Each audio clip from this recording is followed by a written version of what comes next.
তোমাদের সেই আশায় আমি চাই না, চাই, কারণ বাড়ি আমার চাই। তার মানে নেকা থাকো নেকা, যেন কিছুই জানো না, কিছুই বোঝো না। এই বুড়ি, তোর খোকার জন্য তোরা উঠলে উঠেছে, তাই না? লাল চোখ দেখাবি না, একদম লাল চোখ থাকবি না। তুই কি মনে করেছিস আমাকে ফাঁকে দিয়ে এই বাড়িটা সেই করে বাচ্চা মাঠে নেমে রেখে দিবি? গুলি করে একদম গুলি করে মেরে দেবো, কারণ এ বাড়ি আমার চাই। পাবি না, এ বাড়ি তুই কোনোদিনও পাবি না, কারণ এ বাড়ি আমার 7 পুরুষের ভিটে। এ বাড়ি আমি কাউকে দেবো না, কাউকে না। আমাকে দিতে হবে, আমাকে, কারণ এ বাড়িতে আমি ফাট বাড়াবো। তার জন্য মিস্টার ধনরাজকে এ বাড়িটা বিক্রি করে দেবো। খবরদার জানোয়ার, এই কথাটা তুই দ্বিতীয়বার উচ্চারণ করলে কি করবি চন্দ্রকান্ত রায় চৌধুরী? আমার মুখে বন্দুক ধরবি? কিন্তু দুঃখের বিষয় যে তোর সেই গঙ্গার বন্দুক আজ আমার হাতে। আমার হাতে এই বাড়ি বিক্রি করার দলিল। বাড়ি বিক্রি করার দলিল? এই কুটুয়া, চুপচাপ বললে সই করে দে। না, তোমরা সই করবে না। কেন সই করবে না? দেবনাথ কি ওই বুড়োটার ছেলে নয়? আপনি বলে চলে ভেসে এসেছে। তোমার ওই বুড়ো শকুন স্বামীকে বলো এই দলিলে সই করে দিতে। না হলে কি করবে তুমি? তোমার ওই অপদার্থ স্বামীকে আমি গুলি করে মারবো।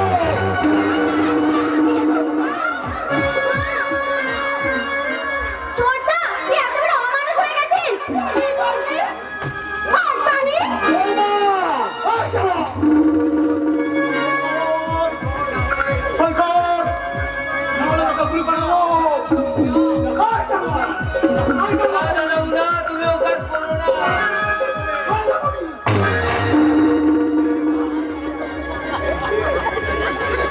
সরে যা গোপী, সরে যা। দে দেবনাথ, দে। তোর তোর সম্পত্তির খিদেটা আমি মিটিয়ে দিই।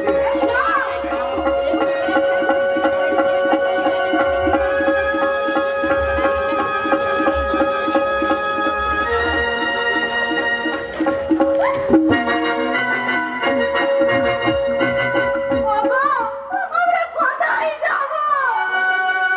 কোথায় যাব? এবার তোরা এই বাড়ি থেকে বেরিয়ে যা। এই তোরা বেরিয়ে যাবি। কাল সকালে আমি যেন তোদের মুখ লাগাতে পারি। চলে এসে চন্দ্রা। দাঁড়াও, দাঁড়াও। আর আগে আমি পাত্রগিন্নির কাছ থেকে ঘরের চাবি আনতে রাখি। না হলে আমার সংসার থেকে যদি কিছু চুরি করে নিয়ে যায়। ওরানি, বউরানী নয়, আজ থেকে আমি এ বাড়ির গিন্নি। আর এ বাড়ির গিন্নি হিসাবে তোকে আমি জবাব দিয়ে গেলাম। জবাব।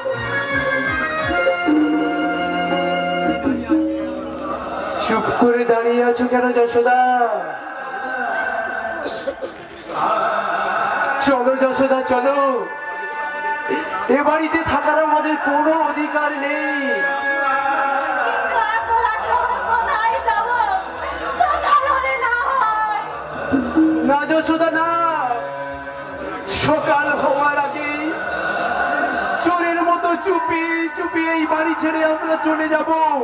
না হলে এই জোড়া দিঘি অঞ্চলের মানুষ আমাকে দেখে যে বিদ্রুপের হাসি হাসবে যশোদা, বিদ্রুপের হাসি। কোথায় জামা, যা তোর আর আমাদের জন্য কয়েকটা জামা কাপড় গুছিয়ে নে মা। কিন্তু আমরা কোথায় যাব বাবা? ভাবছিস কেন মা?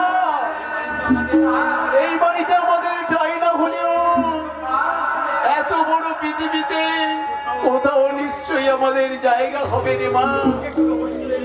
তোকে কোনো ভালো হোস্টেলে রেখে আমরা আমরা দুই বুড়ো বুড়ি না হয় কোনো বৃদ্ধাশ্রমেই চলে যাব। যা মা, যা যা।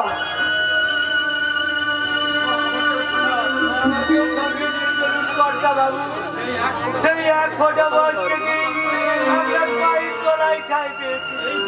এই বুড়ো বসে সেই ঠাইটা কেড়ে নেবেন না কর্তাবাবু। যা কবি যা, তোর কিছু যাওয়া খবর তুই বুঝছিস রে? ঠিক আছে, ঠিক আছে।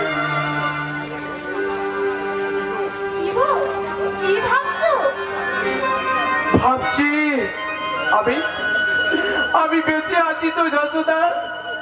আমার আমার সর্বাঙ্গ সুখে দেখো তো যশোদা, আমি বেঁচে আছি কিনা।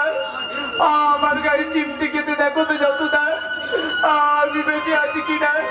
আমার স্পন্দনটা অনুভব করে দেখো তো যশোদা। এই চন্দ্রকান্ত রায় চৌধুরীর শরীর থেকে কোন মৃত্যু গন্ধটা বের হচ্ছে কিনা। বাবা, ও তোরা এসে গেছি, চল চল মা চল।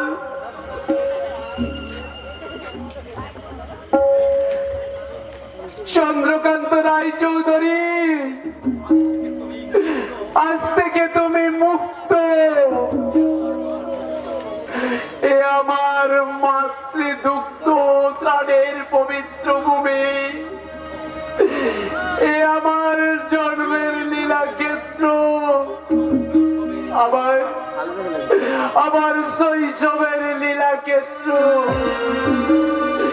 এ আমার পিতৃপুরুষের পবিত্র ভূমি। আমি তোমাকে ধরে রাখতে পারলাম না, তুমি আমাকে ক্ষমা করে দাও, ক্ষমা করে দাও। যশোদা, তুমি দূরে দাঁড়িয়ে আছো কেন যশোদা? এসো যশোদা, এসো।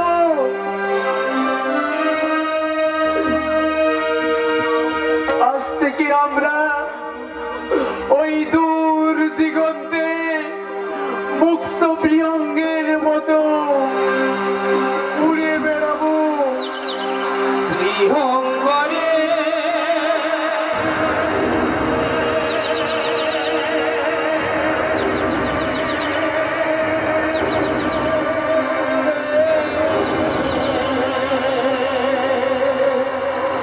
দিগন্তে তোর কথা দিলে রে, ভোলার কথা তো হইল না, ভোলার কথা তো হইল না। মিটে গান শুনিয়ে তুমি দিন কাটানি, ভুল স্বপ্ন দুটো শুধু ভরিয়ে গেলি। মিঠে গান শুনিয়ে তুই দিন কাটালি, ভুল স্বপ্ন দুটো ভরিয়ে গেলি। তাদের ঘর দিল